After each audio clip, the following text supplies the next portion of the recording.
India, with ever-expanding economy, world's largest democracy and mighty IT industry, captivates everybody. Bollywood challenges Hollywood with silvery glitter and gaudy lyrics, gripping 8% growth, flyovers, airports, malls, overflowing merchandise, well-positioned middle class. The country in transition has a country within, where hunger, despair, poverty and unemployment rules the roost, where women have no dignity and lower castes no equal opportunity, barren fields, parched land and millions eagerly in wait for water and life, under the weight of a meager 2% rural growth. A generation of young technical, marketing and social work experts challenge the paradigm of a country within a country, with the help of rural leadership and enterprise. They are the flag bearers of a new beginning, an ideal creation, Srijan. A group of 60 well-educated professionals from internationally reputed institutes like IITs, IIMs, IRMA, NITs and NDRI work day and night on 8 projects running in 8 resource-poor districts of India. One common thing in all these ventures is that they all are rural projects, which indicates the inherent motive of the toiling organization called Srijan.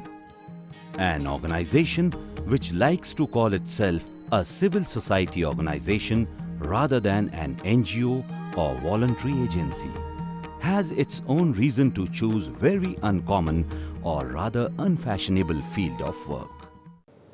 I am an engineer myself, but what role do I have for the rural areas? I was trained to build and design aeroplanes, but I am permanently grounded now, working for rural areas for the last 20 years. India lives in villages that need help in accessing technology, market for the produce and credit facilities.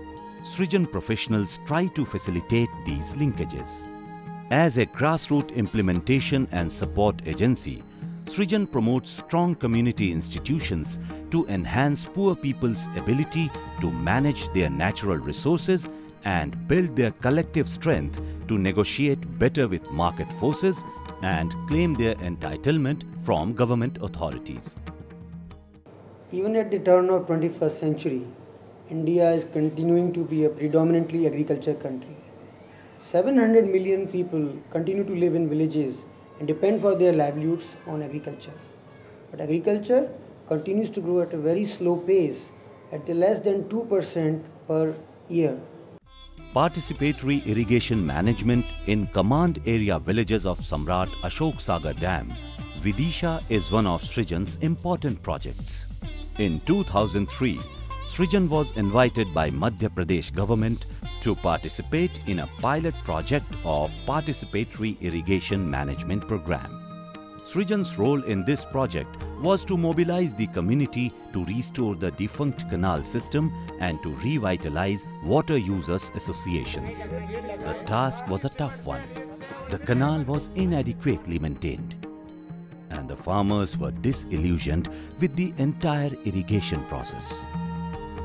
In this pathetic situation, Srijan started the work by promoting small informal work committees of the water beneficiaries. Srijan emphasized on community participation and focused on building the capacity of water user associations in a bottom-up process. In these committees, all the beneficiaries elected their representatives, discussed irrigation plans, water management techniques, water charges, and further course of action for canal development. For the first time, a public participation in the government irrigation project was realized with the active support of the professionals from Srijan. The work committees executed the physical work worth ₹1,000,000, in which farmers contributed 300,000 rupees. In the process, 27 kilometers of irrigation canal was restored. Srijan strongly believes that improving water productivity means more production from the same water. Srijan is facilitating water sectoral reformation activities in various states, from small tanks to big irrigation tanks of 30,000 hectares command area. In these reformation activities, we have been empowering the community, bridging the gap between the governments and the big agencies, and empowering them to operate and maintain the irrigation systems at their own. Rural livelihoods is the other area of concern for Srijan. Promoting rural livelihood is one of the biggest challenges India faces in creating growth with equity. Srijan's intervention in dairy development projects is different from other ongoing dairy projects running in rural areas of India. Srijan stresses in forming small groups of women who also save and give credit and organize efficient milk collection systems. Srijan van collects milk from Milk Collection Center. Women get 30 to 50% more for milk as compared to what a Dudhiya, local milkman, will give them for same quality of milk. Marketing has begun and revenue per month crosses over 100,000 rupees. With water resource management and livelihood projects, Srijan professionals have reached out to 15,000 poor rural families and brought substantial economic benefit to them, impacting their women and children. Srijan has made a strategic shift to market-oriented livelihoods in dairy and horticulture. Role of Srijan professionals here is in trying to develop dairying as an end-to-end livelihood option. When I say end-to-end livelihood option, I mean that there has to be a total vertical integration which includes fodder cultivation, veterinary care and marketing of milk. And the aim is to bring the markets close to the poor women's household rather than they going out in the market and struggling there. Apart from the three state governments of Rajasthan, Madhya Pradesh and Karnataka, Sir Ratan Tata Trust, DFID, ITC Private Limited and American India Foundation are its major partners. Above all, the World Bank is always there as Srijan's consistent support. Currently, Srijan operates in 8 districts of this country. These 8 districts are in resource-poor regions, where land and water are not managed properly or are in great shortage. We bring in a team of professionals.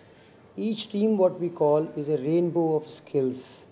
The skills, they range from technology to market to credit to organization.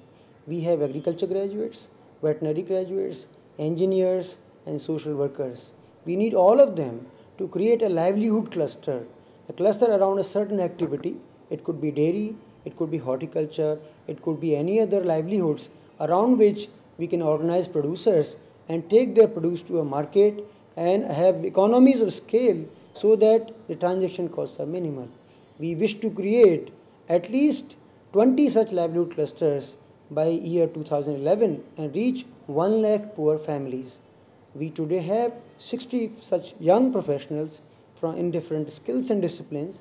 We will need 200 of them, and I'm sure we can get them by 2011 and bring light to the lives of 1 lakh families in rural India.